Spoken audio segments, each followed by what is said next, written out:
তো আজকে আমি আমাদের একটা চাষি ভাইয়ের থেকে একটা রেজাল্টের ভিডিও আপনাদেরকে দেখাবো এবং তার নিজের মুখে সে কি বলছে সেগুলো আপনাদেরকে শোনাবো। তো এরকম একটা ভিডিও নিয়ে আজকে ভিডিও হতে চলেছে। তো যারা আমাদের চ্যানেল এখনও সাবস্ক্রাইব করেননি অবশ্যই চ্যানেলটাকে সাবস্ক্রাইব করে নেবেন, আর যারা এখনও বেল আইকনটা প্রেস করেননি অবশ্যই বেল আইকনটা প্রেস করে নেবেন এবং প্রত্যেকেই লাইক শেয়ার কমেন্ট প্রত্যেকেই কিন্তু করবেন।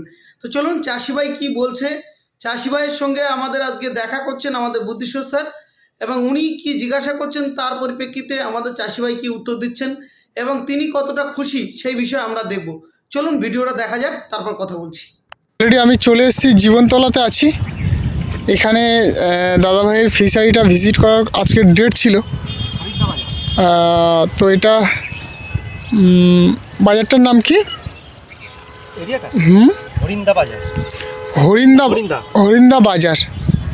তো এই এরিয়ার মধ্যে রয়েছে জীবনতলা। তো একটু দেখাই, এইটা হচ্ছে ওনার ফিশারি। তো এখানে উনি কি ট্রিটমেন্ট করেছেন আর এখান দিয়ে কি পেয়েছেন, কিভাবে কি রেজাল্ট পেয়েছেন দাদাভাইয়ের মুখ থেকে একটু শুনবো। তো দাদা, হ্যাঁ, ভালো আছেন? একদম একদম। চাষি ভাইদেরকে একটু কি রেজাল্ট পেয়েছেন একটু শেয়ার করে দিন, কারণ অনেক চাষিরা থাকে যারা মাছের রেজাল্ট শুনতে চায় যে কেমন কি হয়েছে, সেই জন্য করে কিভাবে কি ব্যবহার করেছেন যদি একটু বলেন। আমি তো আপনাদের 3টে মেডিসিন ইউজ করেছি। প্রথমত তো আমার মাছের গায়ে শ্যাওলা পড়ছিল, মোচার গলদা চিনির গায়ে এত শ্যাওলা পড়ছিল।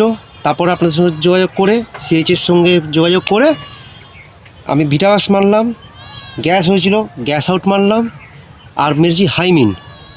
এই 3টে প্রোডাক্ট দেওয়ার পরে আমার এখন সব ঠিক আছে।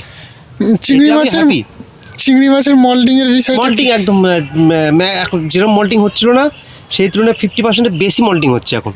50%-এর বেশি? আমি চেকিং করে করে যেরকম দেখেছিলাম সেই হিসাবে দেখছি অর্ধেকটাই নরম উঠছে, আবার যেগুলো ছেড়ে মল্টিং ছেড়ে উঠেছে একটু শক্ত হয়েছে হালকা, মানে পরের স্টেপটা মল্টিংয়ের পরের স্টেপটা এরকম উঠছে। সব বোঝাই যাচ্ছে ওগুলো মল্টিং করে এসছে। তো রেজাল্ট নিয়ে কি বলছেন তাহলে? রেজাল্ট একদম সিএইচে একদম ভেরি গুড প্রোডাক্ট, আমার তো দারুণ লেগেছে। তো ফ্রেন্ডস দেখলেন, চাষি ভাইয়ের কাছ থেকে আমরা শুনলাম, উনি আমার সঙ্গেই রয়েছেন। তো ওনার ফিশারিতে এসেছিলাম মাছটা দেখতে। আমরা প্রথমে ওনাকে হাইমিন করিয়েছিলাম, পরে গ্যাস আউট করিয়েছি, পরে ভিটাম্যাক্স করিয়েছি। হ্যাঁ, লাস্ট বাদাম খোলের সাথে। তো 3টে স্টেপ বাই স্টেপ আমরা করেছি, সেখান দিয়ে কিন্তু একটা দারুণ রেজাল্ট এসেছেন। উনি কিন্তু হ্যাপি যে রেজাল্টটা দেখে। তো চলুন এরকম রেজাল্ট কি আছে সেটা আপনারা প্রত্যেকে গ্রুপে শেয়ার করুন, যাতে সমস্ত চাষি বন্ধুরা দেখতে পায়, তারা জানতে পারে, তারা যাতে শিখতে পারে। তো থ্যাংক ইউ, আবার দেখা হবে নেক্সট ভিডিওতে।